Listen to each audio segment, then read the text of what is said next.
Good afternoon, everyone. It is Thursdays, and so we bring you Thriving Thursdays from InnoPsych. And this theme for POC, Mental Health Awareness Month, we are talking about how to find your sweet spot. And we have today's special guest, Mr. Giscard Saintil, who is a licensed mental health counselor here in Massachusetts. And we're so excited to have him on. He'll share a little bit about his journey into the mental health field and how he'll talk about some of his work. And then we'll hear a little bit about some things he's struggled with and how he's been able to find his sweet spot. So we are excited to have you here. So let me just share a little bit about InnoPsych. I am Charmaine Jackman. I am a psychologist here in Massachusetts, and I'm the founder of InnoPsych, Inc. It's an organization that's really on a mission to disrupt the racial disparities in mental health, and we're doing that in a number of ways. We first have our signature online Therapists of Color directory that features therapists of color of all shapes, sizes, colors, ethnicities, racial backgrounds, cultural backgrounds across the country. And we're very excited to have that directory and be able to provide resources for folks looking for therapists. Another mission of ours is to really change how people of color in particular think about mental health and think about therapy. And our goal is to provide positive messages about mental health and therapy to those communities so that people can access healing. We know therapy works, and we want to make sure people can see that as an opportunity to recover and gain strategies to deal with some of the struggles that they may be experiencing. And my last mission is to support mental health professionals in their own journey as therapists and business owners. And part of that is making them more visible to the community, but also providing skills that help build them as business owners in their fields. So that's a little bit about us. Please tweet, like, whatever people do on social media, right? Follow us on InnoPsych, and my personal handle is Ask Dr. Charmaine. So welcome everyone, and to give a little bit about Giscard. Giscard and I worked together a few years ago. He, as I mentioned before, is a licensed mental health counselor and a graduate of the Mercy College in New York. He has over 10 years of clinical experience working with children and adolescents. He's worked in schools, residential programs, outpatient clinics. He's done a lot of it. I know he's doing a lot of in-home therapy right now. He is fluent in Haitian Creole, Kijaouye for all the Haitians in the house, and a skilled family clinician. So I'm so excited to have you here, Giscard. And let me see what else I want to share with the folks. We'll talk about that later. So yeah, so welcome, Giscard, and we're gonna kind of get into this conversation really quickly. So I always love to start with purpose, and hear about, what drives you, what is your story? So if you can share with us a little bit about, you're from Haiti, I'm from Barbados. In the Caribbean, we don't talk about mental health. It doesn't exist, right? So tell us a little bit, like, how did you find yourself, particularly as a Black man, in the field, in the mental health field? What drove you to pursue counseling as a career? Thank you, Dr. Jackman. I first want to say thank you also for having me and the amazing InnoPsych team. It's a humbling experience to be here. When we talk about purpose, growing up in a Haitian household and just in my previous neighborhoods, a lot of my peers were young men of color, and they would often get in trouble for things over and over, sometimes the same things, which eventually led some of them to be in and out of prison. And I started to ask myself as a child, there has to be more than them just being a bad person.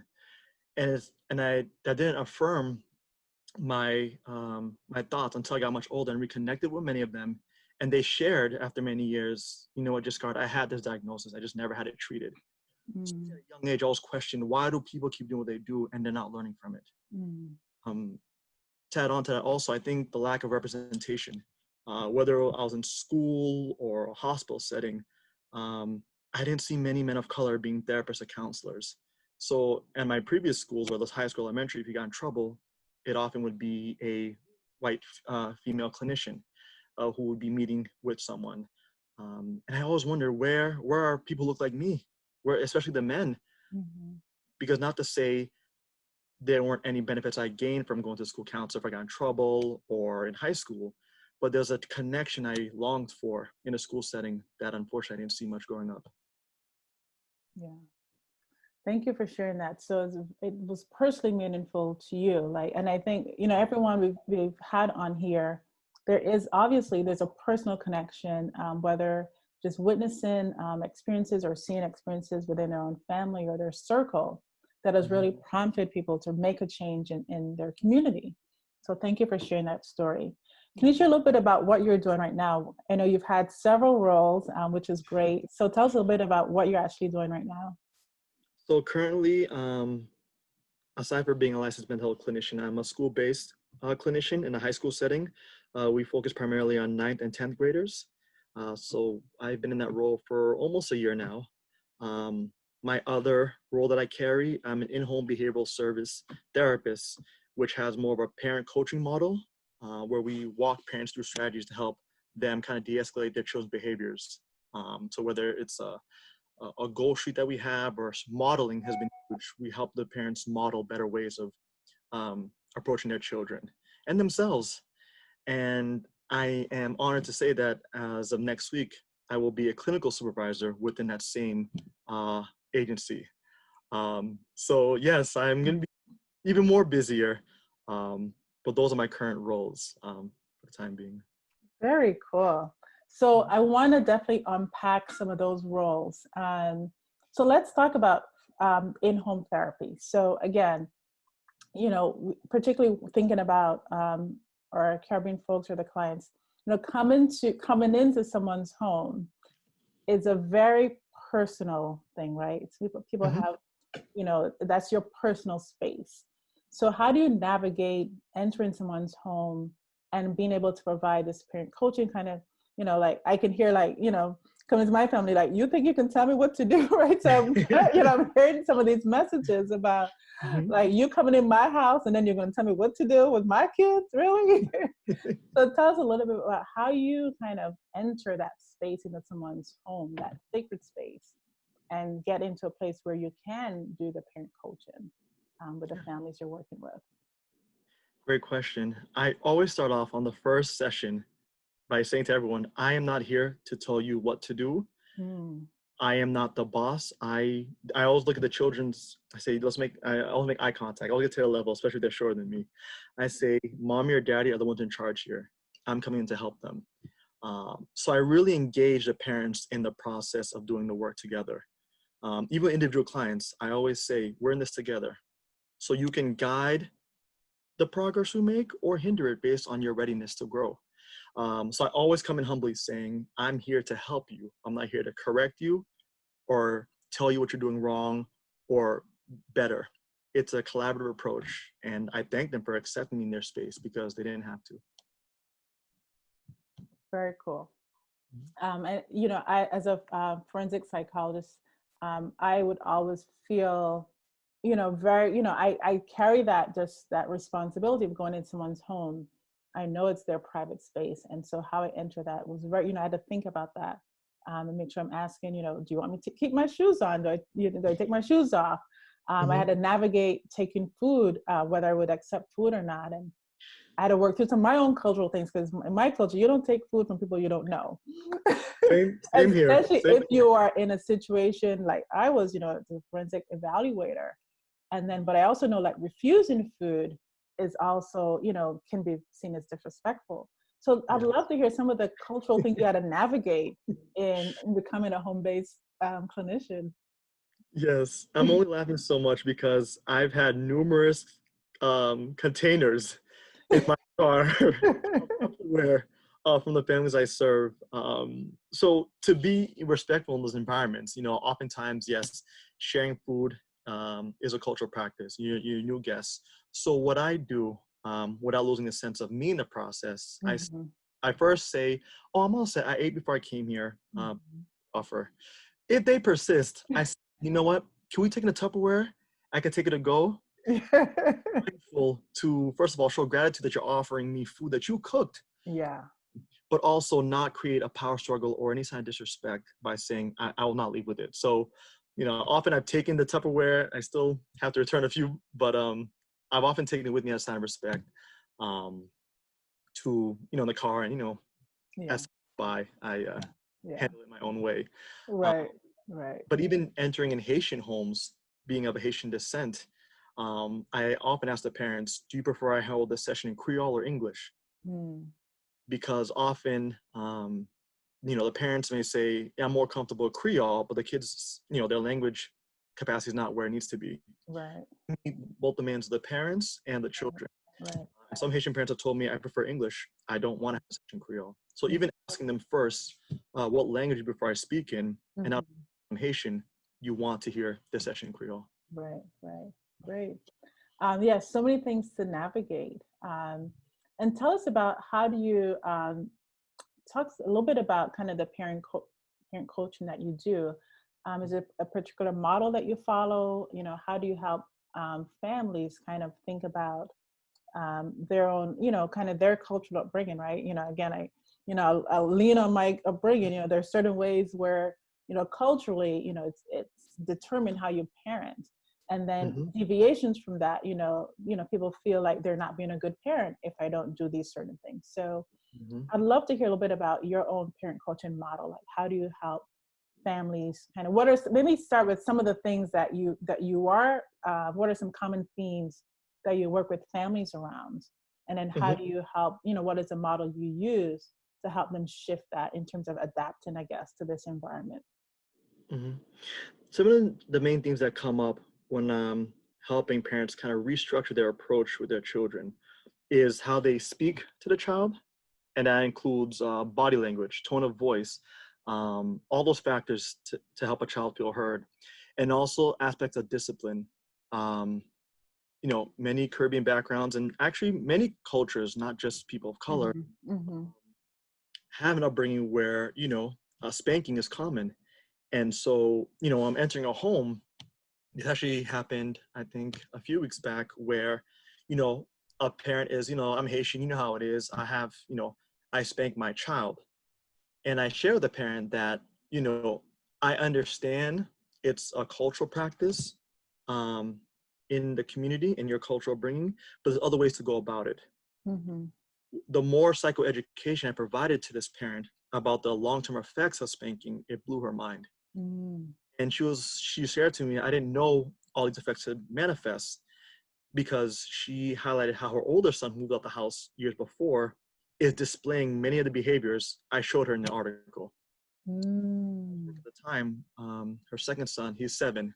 So she's like, thank you for educating me on these things, because I didn't want to continue this generational way of discipline with Right. my current child. So Wow.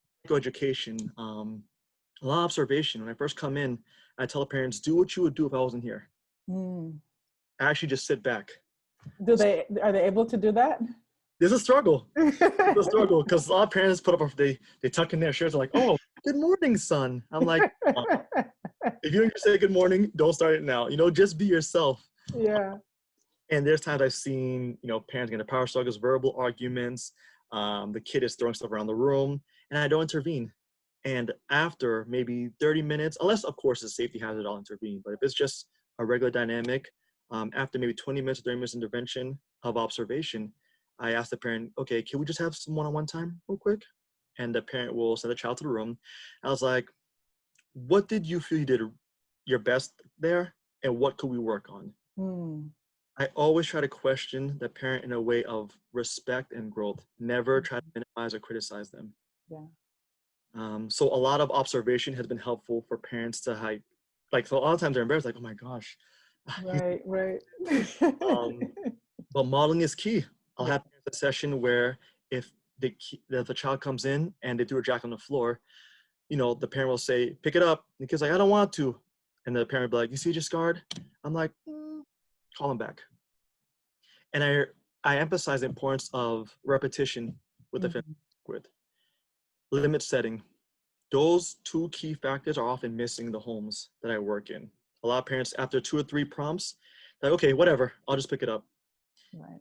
Educate the parents, like, you're enabling that behavior, because now the child understands, if I push back long enough, mom or dad will give in. Right. A lot of times that happen to the parent, nope, let's do it again. And initially the parents are like, oh, really? I'm like, no. Until the child begins to see, oh, mom or dad is not backing down.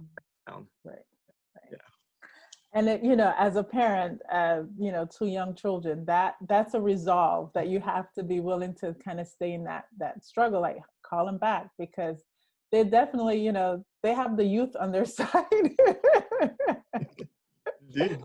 Mm-hmm. So they have youth on their side. They're like, yep, so no, I definitely connect with that. And that consistency is really key. And it can be so easy to form bad habits. So just wanted, I know some folks just joined. Thank you for joining us here. If you have questions, comments, feel free to drop them in the chat. We're going to keep talking, but we love to hear feedback or things that you're noticing and sharing. So, if you have any questions, pop them in and we'll get to those as well. So one of the things you can't tell with Mr. Giscard here is that, how tall are you? I'm currently 6'5". Currently, so he might still be growing. So 6'5". So imagine this tall, very slender man coming in, Black man as a therapist.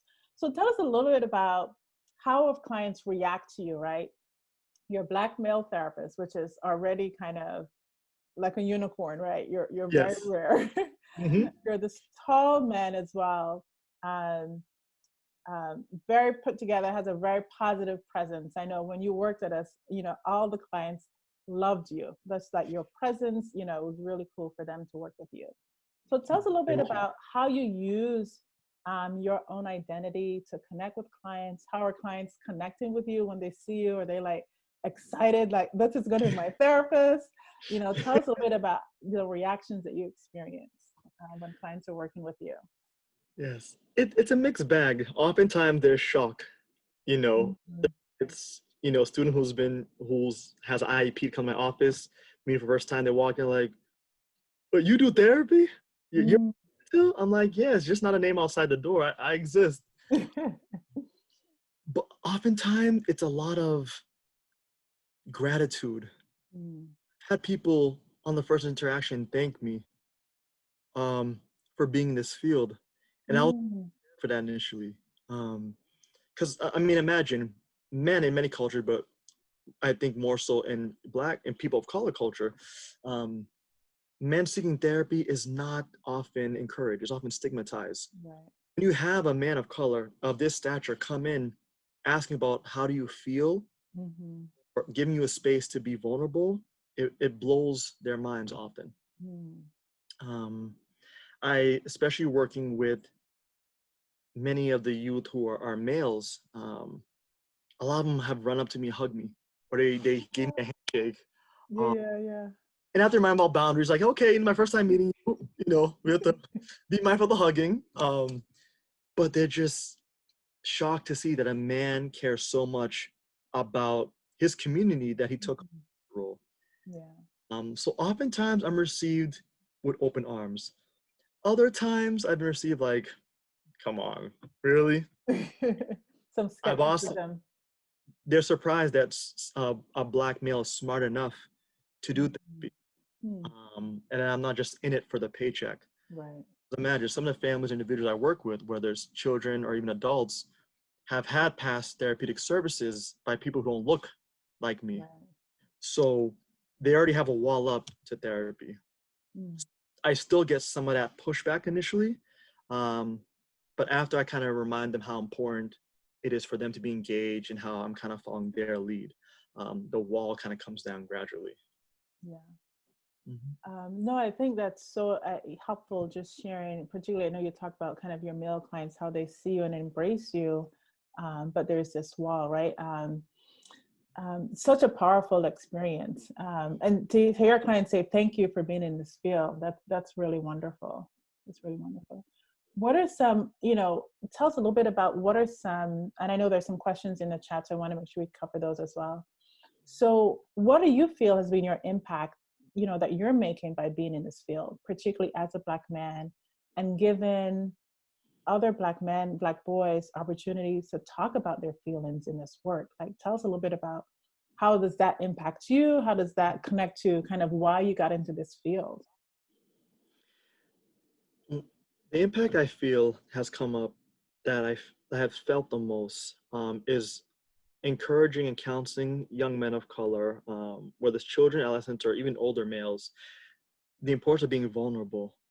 Mm. Um, Me growing up, my parents always call me that I'm the sensitive one. I tend to uh, be more emotionally reactive than my siblings, but also in a good way because I'm more in tune with how I carry myself. Mhm. And what was bothering me growing up, I would always speak out on it. But in the field, there's been many times where just allowing an individual, specifically a Black young male or adult, to just be open, to just be you right now. I think back to one of my most impactful sessions, in-home session I had with a adolescent young male, Black young male, whose father had passed away 2 weeks prior. And, it was him and just his mom in the home. And, working through family therapy, helping them kind of grieve with the process, I asked the mom, is it okay if I just sat with him individually for a few minutes? Because I could sense he was holding back Mhm. from his mom. Mom said, okay, she went away. And then I engaged in what we call, it's the empty chair technique by Mhm. Miss Psychologist Gestalt, where So I'm gonna, okay, you're gonna explain it. I was going to say there may oh be some yes, people sorry. who don't know what that is. Okay, you got it.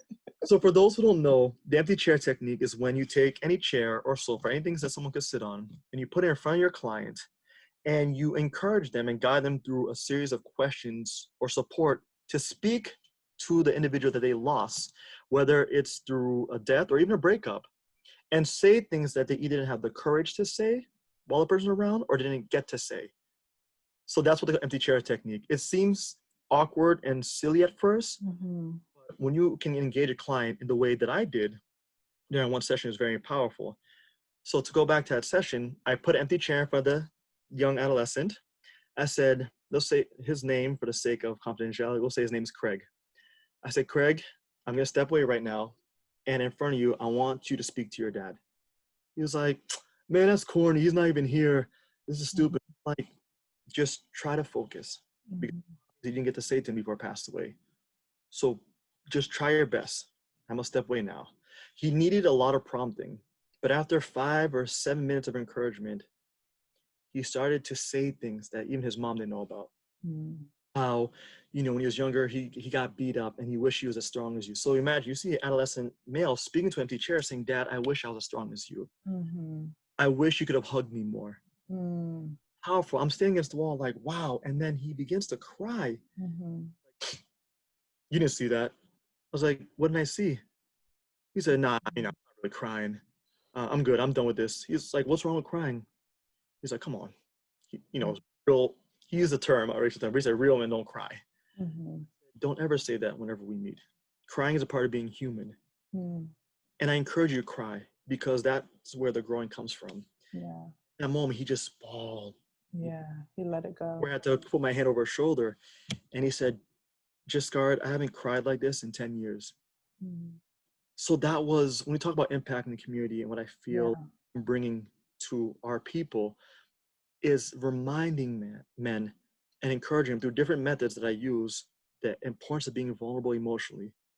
Because if that space is not given, they tend to utilize unhealthy coping skills, Mhm. which vary in severity and duration. Yeah. Wow. I'm like, I just want to sit with that. Very powerful. And thank you for sharing that. I've used empty chair with clients. I don't use it a lot, but when I see people are stuck and I've used it with clients who need to talk to that other side of themselves, or like you said, in a situation where there's someone who they can't have that conversation with. Very powerful. Yeah. Thank you for sharing that. So I know there's some questions in the chat. So I'm going to hold off on those for a second, but I definitely want to get into, again, one of the things that, I shared with you as part of doing this series is to really make our therapists visible in the community, but also to humanize us. So And people have, I think people come with conceptions about what therapists are, right? Where these maybe superpowers who, have it all figured out, right? These superheroes, and we're not, right? There's still stuff we're working through. Yes. And so part of it is also for us to share things that, struggles that we've had, and what are some ways that we work through that. So, I invite you right now to share a struggle that you've had, and to share kind of what strategies do you help to kind of get through that situation. What comes to mind in terms of struggle, I had to really reflect on this question. And the one that comes to mind that I'm still working on by God's grace is the passing of my cousin through suicide. This happened many years ago when I was on grad school. I was out of state at the time, and I got the call from a cousin that our beloved cousin took his life. And I'm just like, how did I not see this? I'm in grad school for this. I'm help. How did I not see the signs? So I started questioning my clinical role, my academic stance. But personally, I was like, I could have called him more. Could have visited him more. And it was heavy. Even now, talking about it, I'm still thinking back to, the times he'd asked to hang out, and I told him I was too busy. I could recall now those text messages. It's tough, being in this role, and when you lose someone in such a way, you question a lot about who you are as a provider and just as a family member. That losing him in that way, I think that honestly is probably the biggest struggle that I'm still working towards internally and through my faith in God. And how I carry myself outside of my role being a clinician. Because at the end of the day, I'm still Giscard. When the therapy hat comes off, I'm still human. So in that. So it sounds, and your audio is going in and out a little bit. And I'm seeing there's a big storm coming. I don't know if you guys can hear that. Huh? Can you still hear me? Can everyone still hear me okay now? Yeah, it's just every now and then it'll cut in. So thank you for sharing that, and sorry for your loss. And I think it's so important for us to talk about suicide. We actually had a training this past Saturday, and I'll be putting up the video online today, by the end of today, so people can definitely check in with that. It impacts our communities, particularly Black communities, in such a profound way, and I think we often, the stereotypes of us, right? You have to be strong and you have to have it all figured out. And that sometimes we think, oh, that doesn't happen to us. That doesn't happen in our community. But it doesn't. It's an increasing rate. Black men are, the rates for Black men and young children dying by suicide have increased a lot in the Black community. So I really appreciate you sharing that story with us, and also how you're using your faith to kind of, it's like you said, it's still something you're grappling with, right? And like I said, I'm in the field, and something we think why didn't we see the signs? And there's often a lot of guilt with that. So again, thank you for sharing that and bringing your family into that and into that as well. Just one other question, and we'll open it up to the folks in the room. What would you say are one of the most challenging parts of your work? And then what's one of the things you really, truly enjoy about your work as a therapist? One of the challenging part of my work, it may seem small to many, but I think oftentimes I work with people of color, individually or as a family. Because I resemble them, there's a level of comfort that occurs that I have to remind them the importance of boundaries for. We talk about, example, discipline. I have a family in a home that will say, hey, you get it, you know how it is. You gotta use spare the rod, so spare the child, use the rod. But I have to remind them that, even though I may get what you're saying, and it's big in my own community, I still have a role to play in protecting the children. So, when a parent hears that, now they're like, oh, I thought you were down. I thought you were one of us. You about to file on me? Mm-hmm. I said, I'm not here to threaten a file or to criticize what you're doing anyway. But just know that even though I'm a Black male, we share many of the same cultural beliefs. I still have an important role to play in protecting you and your family. Mm-hmm. So just the essence of boundaries being there has been a Mm-hmm. struggle Yeah. in that regard. Yeah. Even language. Um, I know when I was working with this single father in a home session, which by the way is not talked about enough. There's many homes in Massachusetts that I've worked where there's an increasing rate of single fathers being the owners of the home. So that's been a fascinating experience. But sometimes in the Black culture, male to male, we tend to introduce each other in different ways. Mm-hmm. Whether it's either say, "Hey, bro, what's going on?" Or for this individual parent, he just like, "Hey, what's going on my N word." Mm-hmm. Mm-hmm. I was like, "Whoa." I appreciate how open you are with me by saying, "What up, Edward?" But I prefer you to refer to me as that during our session because that level of comfort is not where it is for you to refer to me that way. So that's its own story. Just the greetings Mm-hmm. of sharing. Mm-hmm. The highlight of my work is just laughter, the growth I've seen in some of the family sessions. I truly believe there's been gradual shifts in restructuring or even breaking down generational ways of thinking of disciplining children, of how they speak to their children.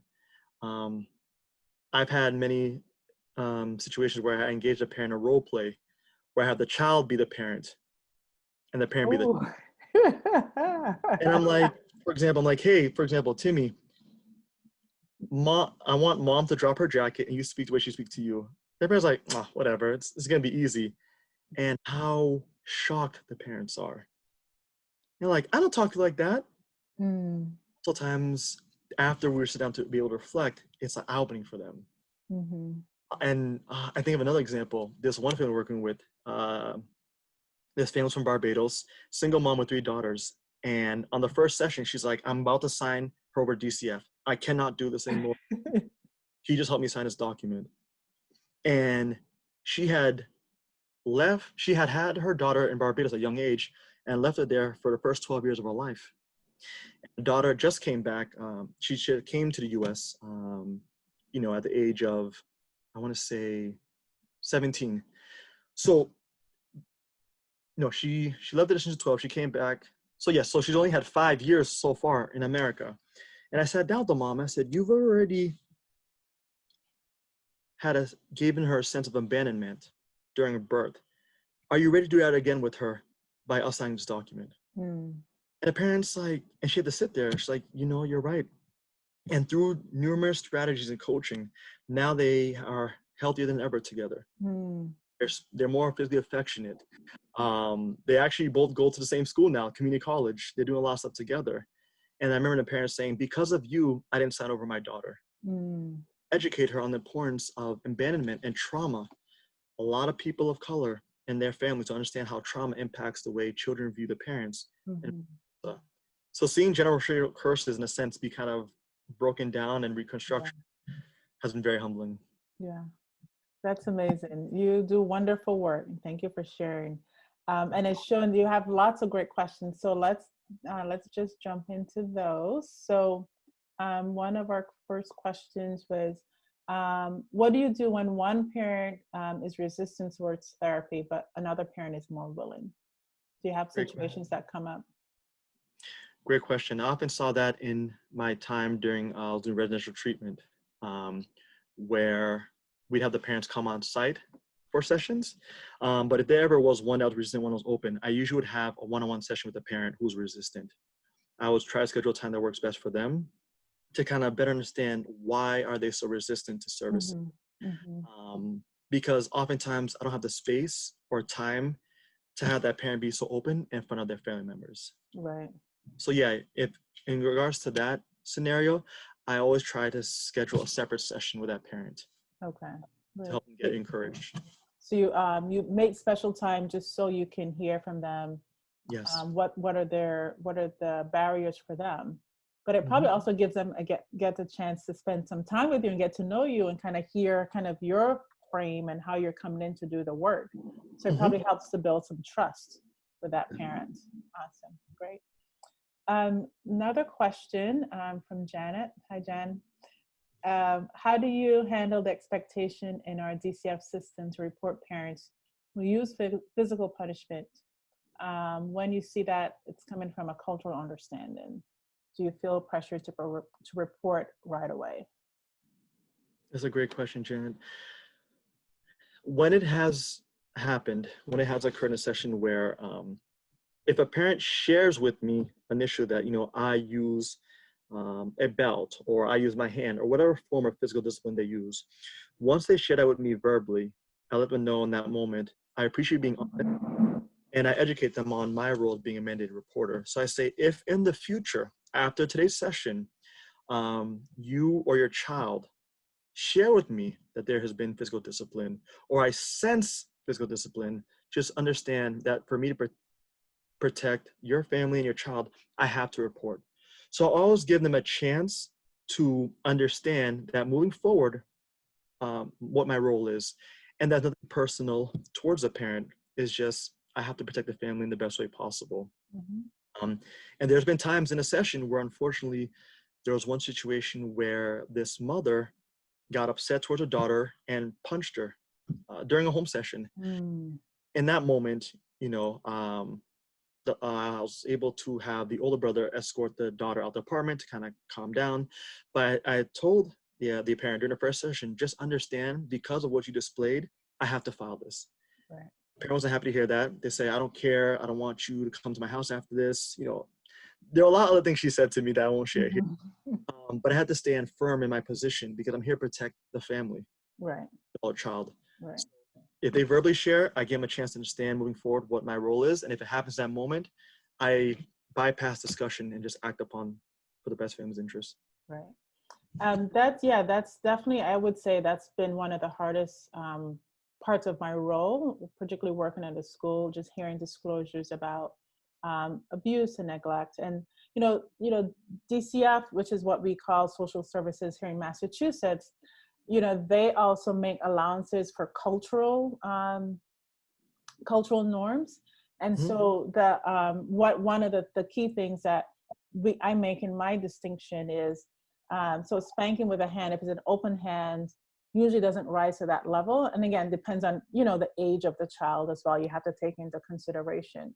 Mhm. But if there's use of something that then leaves a mark, that causes a wound to bleed, that's usually where for me, it's a higher risk where I then will have to report, even if it's happened in the past. So, Mm. but I think, there is a cultural lens that DCF, as far as my understanding and working with them, that they understand in that, there's a level of spanking, physical discipline, Mhm. but that's different from like, abuse, where it's more like you said, like someone punches someone or, using with a tool that then causes marks or causes wounds. But yeah, definitely very challenging, very hard. Yeah. The kids, they feel guilty. They feel like this is only going to make it worse. And then sometimes you're at the place where, you have to make these reports and you worry that, is anything even going to change, right? Particularly if they're older kids, there's then very little, unless the kid is really at serious risk for harm, there's very little that, the agency might do in that situation. So, very complex situations. And I always advise Yes. folks is to always consult with someone. If you call DCF, they'll tell you to report, right? Because that's what they have to do. There was a time back in the day where they would actually consult with you, but I think they Mhm. probably got burned by that. So there's a lot of like Children's Hospital has an on-call line where you can call and talk it through with someone. I always encourage therapists to have someone in your network where you can kind of talk through those situations with each other if it were to come up. Um, all right. Some really deep questions here, Giscard. um, so I have a question here. Supporting parents who have shared custody of their children, where one parent is telling their child one thing Mm. that's kind of negative, supporting negative patterns of the other parent. So like basically it sounds like, there's a parent who is speaking negatively about the other parent. So how would you kind of handle those situations? And, the child is then caught in this loyalty situation where sometimes it can create like, they don't want to go visit the other parents. And I've seen that a lot in the work that I do. So I don't know if you've encountered situations. There has been times where, during a session, if it's in a single family home with a child, if they're sharing like, the father or mother, the partner says this about me to my child, they don't keep their promises, they're bashing my name. I always try to encourage the parent I'm working with to invite the other spouse to a session, because I'm only hearing one side and I don't know the whole story. So I strive to never take sides in family sessions, because I don't have access to go to that other parent's home to kind of, pick their brain on what's going on. So I always encourage a parent first, is there a way that you can invite this partner to the home so we can kind of sit down and talk about this together? I also try to engage the child's understanding of what's being said. Sometimes I've seen it's more the parent saying, this is what this person's saying about me and my child. And when I check on the child's like, no, daddy loves mom, or mom loves dad, and they speak highly of them. So it's tough not to get pulled into a different, the new term, entanglement. Different parents and their disagreements on how they speak of each other in front of the child, because I'm only getting one side. Right. And one of the things, sometimes I have seen that parents tend to, and we talk about boundaries being comfortable, oftentimes they kind of use me as a venting, person. And they're like, tell me why, this person didn't call me back and they said they were, and they have a new girlfriend, and, I don't want that around my son. I was like, whoa, let's refocus. How it's affecting your child in this moment? Right. And is there actual proof that this person speaks negatively of you, because your child doesn't see that? So a lot of times it's just between parents, they try to pull a child in. So I try to do a lot of debunking work, but also just really engaging the parent to come in if they're open to it. And the parent says, I never want to come to the house and join you guys, I cannot enforce that. Right. And to kind of rectify the situation their best way, I always refer them couples therapy if needed also.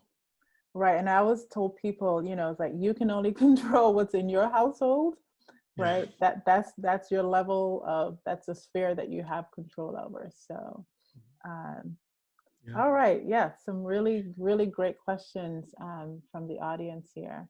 And and even in that situation, I always try to tell parents, I try to put the child at the center and talk about how that, is affecting the child, because they wouldn't want the other parent to do that to them, right? So, and it just puts the child in just a really difficult, challenging situation. So where, it's like the child now has to take care of your feelings because, things didn't work out or whatever it is. Like, it's a huge responsibility for a child to have to take on.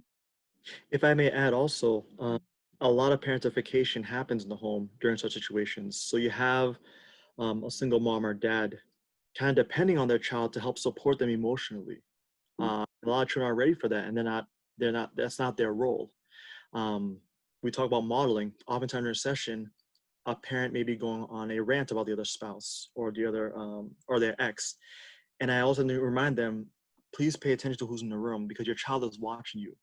How you speak about his mom or mother will dictate in many ways how that child sees their parent, and even how they approach dating with that specific gender. So I always strive to hop in and kind of catch the parent, be like, hold on, everything you're saying now, do you realize what child is processing? Do you know how this will affect them? Oh, he thinks it is.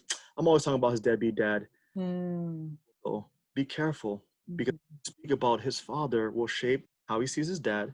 Right.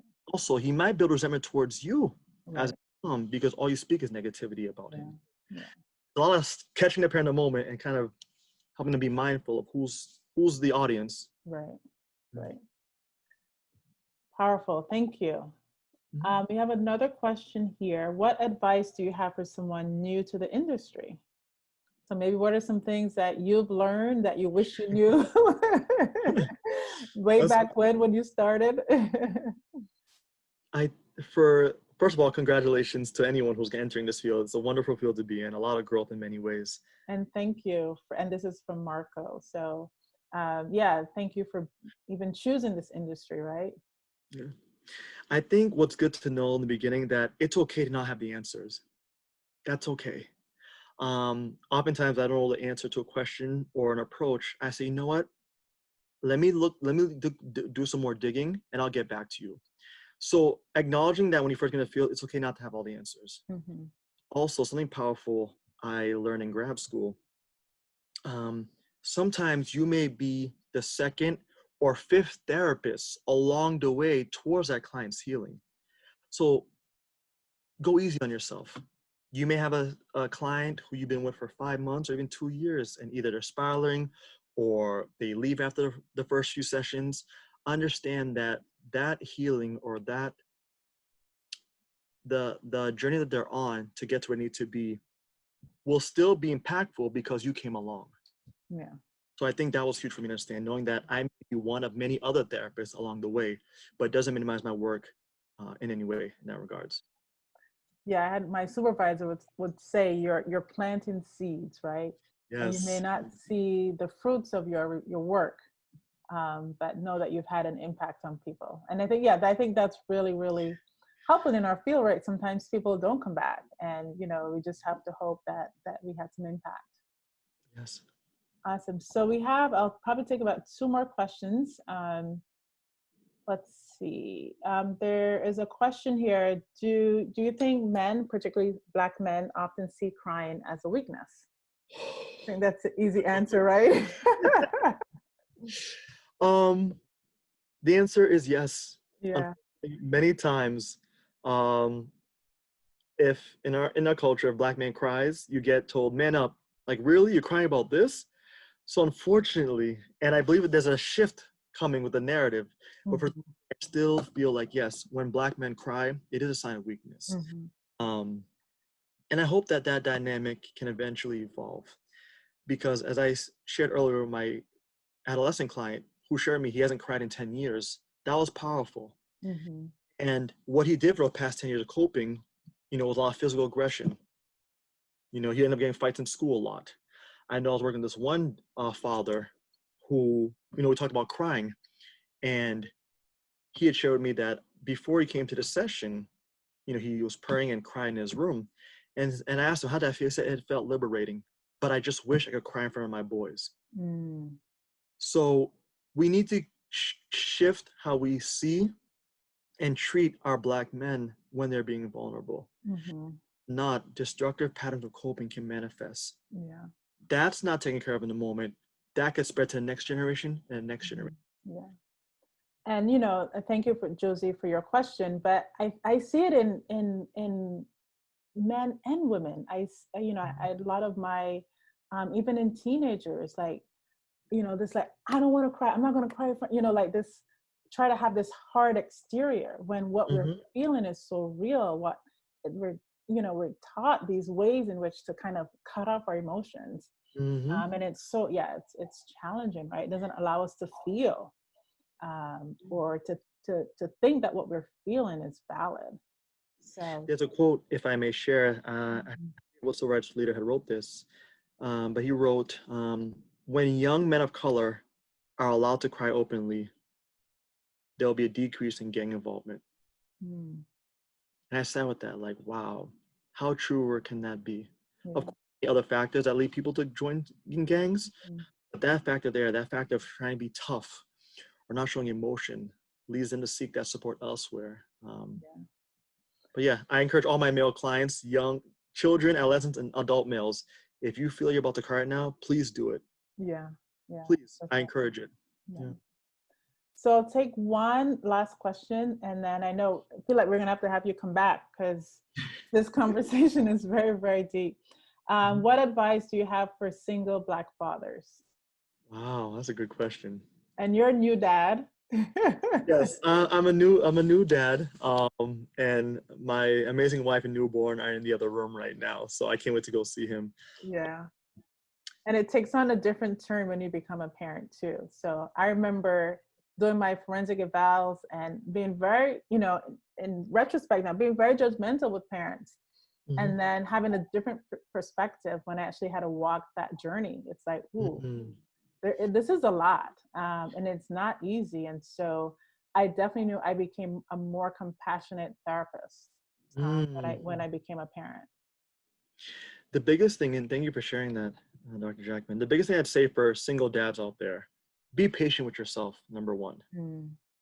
Because a lot of things, as I'm learning in raising our newborn, there's something that come more naturally to moms than to fathers. I mean, the science is out there. There's like a genetic makeup that moms tend to pick up on things more than fathers do.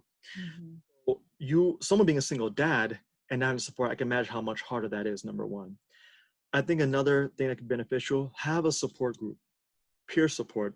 There's a group, I know in Massachusetts, I think called Fathers Uplift, that runs a great series of events and support for fathers to better strengthen their role for both single dads and dads who are married to just want to strengthen their approach. So just being more patient with yourself, knowing that you don't have all the answers, but having that support along the way can do wonders for you and raising your child. You don't have to do this alone. Right. The support is out there. I think that's really powerful. And I think that group, how do you connect with other dads? I think, there's so many supports for moms, for new moms out there.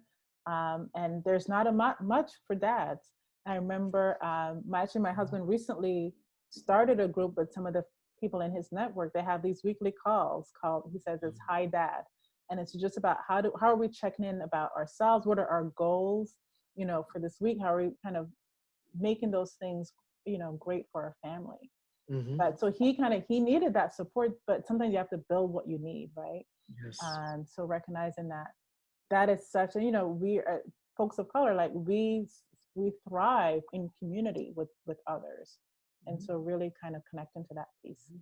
And as the adage goes, it takes a village. It takes a village. Yeah. So I'm going to do this really quickly. We usually try to wrap up around 4:55. Can everybody see this? So this is our Finding Your Sweet Spot poster. It's features are a 10 strategy guide to help you connect with your sweet spot.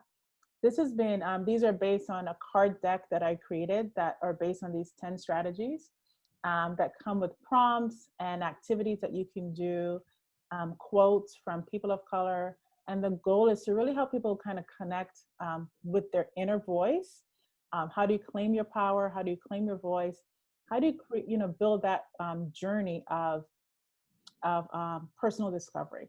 So I'm going to have you quickly choose one of these 10 and let us know which is one that you do that you can't kind of do without, which is one of these 10 strategies that you have to have as part of your daily routine. I think my wife would agree with using self-talk as a huge sweet spot for me. Right. On motivational quotes and videos, and I actually have I usually have a saying taped on my bedroom wall that I read out loud in the mornings. So oftentimes, whether I'm washing my hands or at the red light, I'll say things like, when there's no enemy within, the enemies outside can do you no harm. So just reminding myself. Wait. Say that again. When there's no enemy within, the enemies outside can do me no harm. Wow, I love because that. life gets tough, as a father, as a husband, as a clinician. There's many hats I wear, and having those self-talks helps keep me grounded and motivate keep doing what I do. So self-talk is my sweet spot, I'd say. Nice, I love that. And I'm just going to quickly here, just if you're interested in getting our card deck, we have a 10% coupon off. Janae, can you quickly pop in the chat just the links to connect with InnoPsych? And we are here. This is our ways that you can reach out to us. Follow us on InnoPsych on Instagram, Twitter, and Facebook. I just really want to thank you so much for being here, for just being a part. Rodney says, yes, we need to do another session. So I'm going to think about, because this conversation was so deep and so powerful, and I really want to make sure that we do this again. So I'll think about that, Rodney, but so please stay tuned. And Marco has a question. I will stay on for a couple minutes, but if people have to leave, we've officially ended the meeting, but I'll stay around if people have questions. And I don't know if you have a couple minutes to start, but thank you so much, everyone, for being here. Thank you for being part of the InnoPsych community. And come back next week. We have Thriving Thursdays with Keith Maskell, who is an actor and mental health advocate. He has a new nonprofit he started, the Triggered Project, which started based on his experience of being sexually abused and his story about being able to share that and how he's been able to engage Black men who've experienced sexual abuse as well. So stay tuned. It's going to be another deep conversation like this. So come on back. Thank you, everybody.